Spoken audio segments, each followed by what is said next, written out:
बिस्मिल्लाहिर्रहमानिर्रहीम। अस्सलाम वालेकुम dear students, welcome to my channel. Math 603 के असाइनमेंट नंबर 1 का सलूशन आपके साथ शेयर करूंगी। अरूबा फातिमा सेक्शन इंचार्ज हैं इसकी। एक दफ़ा ऑलरेडी मैं शेयर कर चुकी हूँ, लेकिन उसमें कुछ मिस्टेक्स थी जिसकी वजह से मुझे वो वीडियो जो है वो प्राइवेट करनी पड़ी है, और मैं अगेन से आपके साथ जो है वो करेक्ट सलूशन शेयर करने लगी हूँ। मुझे बिल्कुल 100% एक्यूरेट है।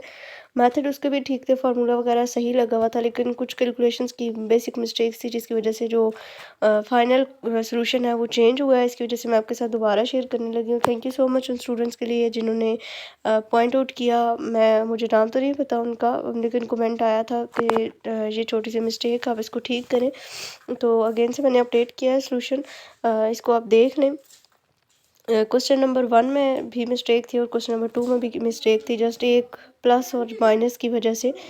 क्वेश्चन नंबर 1 हमारे पास है, solve the following system of linear equation. इसको हमने सॉल्व करना है। इसमें अब मेरे से मिस्टेक ये हो गई थी कि जो यहाँ पे ये आपके क्वेश्चन में -2x1 लिखा हुआ है, ये जब मैंने इसका मैट्रिक बनाया तो इस 2 के साथ मैंने माइनस नहीं लगाया था, और मैंने बाय हैंड जब उसको सॉल्व किया तो मैंने उसको एज अ 2 लेके पूरे मैट्रिक को जो है वो सॉल्व किया और उसके क्वेश्चन निकालने, उसका सलूशन मैंने 2 के अकॉर्डिंग जो है वो फाइंड किया, जिसकी वजह से वो मतलब पूरा सलूशन चेंज हो चुका है। तो इसको एक दफ़ा दोबारा आप देख लें। मेथड वही आपने यूज़ करना है, गॉसियन एलिमिनेशन मेथड यूज़ करना है।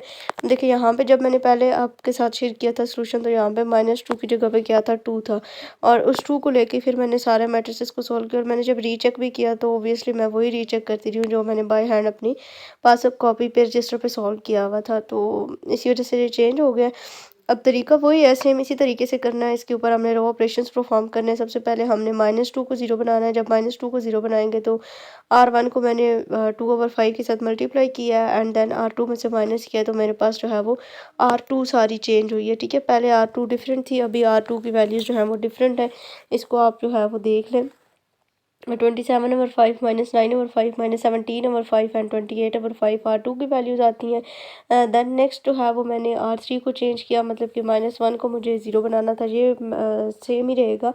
इसमें जस्ट R2 अब चेंज हम कर रहे हैं 27/5, मतलब कि ये जो हमारे पास पहले ये अभी मैट्रिक चेंज हुआ है इसके अकॉर्डिंग। अब R3 को हमने चेंज किया है। ठीक है, R3 हमारे पास आ जाएगी 6/5 3/5 -6/5 -16/5, एंड देन उसके बाद हमने चेंज किया है R4 को। यहाँ पे 3 को हमने जो है वो 0 बनाना था, तो R1 को मल्टीप्लाई किया 3/5 के साथ, एंड R4 को उसमें ऐड किया, तो मेरे पास जो है वो R4 जो है वो चेंज हो गई है। R4 भी मेरे पास चेंज हो गई है। ठीक है जी, आप मैच कर लीजिएगा इसको। दोबारा से आपने दोबारा बनाना है अपने असाइनमेंट को, जिन्होंने मेरे वीडियो देखा था। I am sorry for that, लेकिन गलती हो जाती है इंसान से, एक माइनस की वजह से जस्ट हमारा पूरा क्वेश्चन जो है वो चेंज हो रहा है। इसके बाद जो है वो R3 को अगेन चेंज किया मैंने, -3/5 को जो है वो सॉरी यहाँ पे हमारे पास था 6/5। ठीक है, इसको कैंसिल आउट करने के लिए मैंने R3 के ऊपर दोबारा से ऑपरेशन परफॉर्म किया। 27/5 के नीचे हमने 0 बनाया। अब हमें -3/5 को 0 बनाना है R4 में, एंड -4/5 को जो है वो 0 बनाना है। तो इसके लिए मैंने नेक्स्ट ऑपरेशन R4 पे परफॉर्म किया। R4 + 1/9 R2 किया, तो मेरे पास R4 अगेन से चेंज हुई है। उसके बाद -1 जो लास्ट पे हमारे पास ये वाला -1 रह गया, इसको मैंने चेंज किया है, तो हमारे पास आ गया ये वाला लास्ट वाला मैट्रिक। और यहाँ से फिर दोबारा से हमने इसको इक्वेशन की फॉर्म में लेके गए हैं। अब इक्वेशंस ऑब्वियसली चेंज हो जाएंगी, पहली इक्वेशन सेम ही रहेगी, लेकिन बाकी सारी जो है वो हमारे पास चेंज होंगी। 2 3 4 एंड 5 ये सारी इक्वेशंस चेंज होगी हमारे पास। अब 27/5x2 -9/5x3 -17/5x4 = 28/5, एंड इसी तरह R3 equation number 3 and equation number 4। अब बैक सब्सटीट्यूशन को अगेन से हमने यूज़ करना है, और यहाँ पे अब x4 की जो वैल्यू है ये वो हमारे पास निकलेगी 106 / 43। ठीक है, उसके बाद नेक्स्ट हमारे पास इक्वेशन नंबर 3 में हम चले गए। यहाँ पे हमने x4 की वैल्यू को पुट किया 106 / 43, तो मेरे पास आ गया -40/9। उसके बाद x3 में मतलब सॉरी आंसर मेरे पास x3 का आया -144/43। ठीक है, अब इक्वेशन नंबर 2 में x3 और x4 दोनों की वैल्यूज़ को पुट किया, तो मेरे पास x2 की वैल्यू आ गई है 190 / 129, एंड इन तीनों वैल्यूज़ को जो है x2 x3 और x4 की आई है, इन तीनों वैल्यूज़ को जब हम इक्वेशन नंबर 1 में पुट करेंगे तो हमारे पास x1 का सोल्यूशन आ जाएगा 173/129। मतलब पहले भी हमारा आंसर ठीक था, जैसे हमने क्वेश्चन के अकॉर्डिंग मैंने इसको सॉल्व किया हुआ था। 2 को लेके सबके आंसर मतलब जो डिनोमिनेटर है वो सेम हो तो मीन्स कि आपका आंसर सही होता है। तो यहाँ पे अब हमारे पास 129 है डिनोमिनेटर में सबके, आप देख सकते हैं यहाँ पे अब x1 x2 जो है ये हमारे पास 129 में, और x3 और x4 144/43 एंड 106/43, ये हमारे पास इन चारों की वैल्यूज़ आ गई हैं।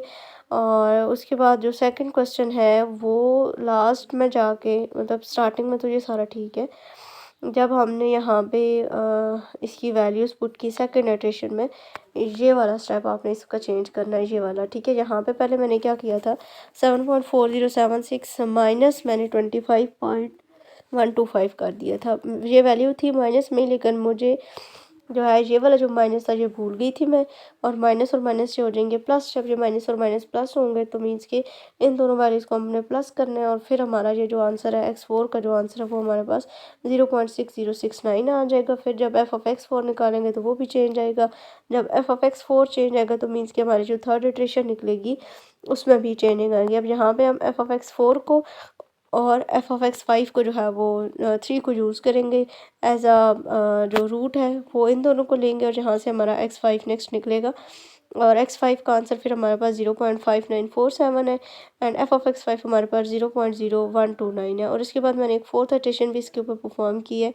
f(x5) हमारे पास आया, और फिर हमने एक बैक में से f(x4) लिए पॉजिटिव और नेगेटिव के लिए, रूट्स अप्लाई करेंगे x4 और x5 के दरमियान में, और इसका फार्मूला मैंने लगाया, और x6 हमारे पास -0.0745 एंड x6 जब हमने निकाला तो f(x6) 8.8769 आया है। ये हमारे पास जो है वो इसका फोर्थ इटरेशन का आंसर है। फोर्थ इटरेशन के बाद हमारे पास इसका आंसर आता है 8.8769। तो ये असाइनमेंट थी। अगेन सॉरी, आप लोगों का टाइम शायद वेस्ट मैंने किया है, लेकिन जो है वो सॉरी कह सकती हूँ, और तो कुछ नहीं हो सकता। तो दुआ में याद रखिएगा। अल्लाह हाफ़िज़।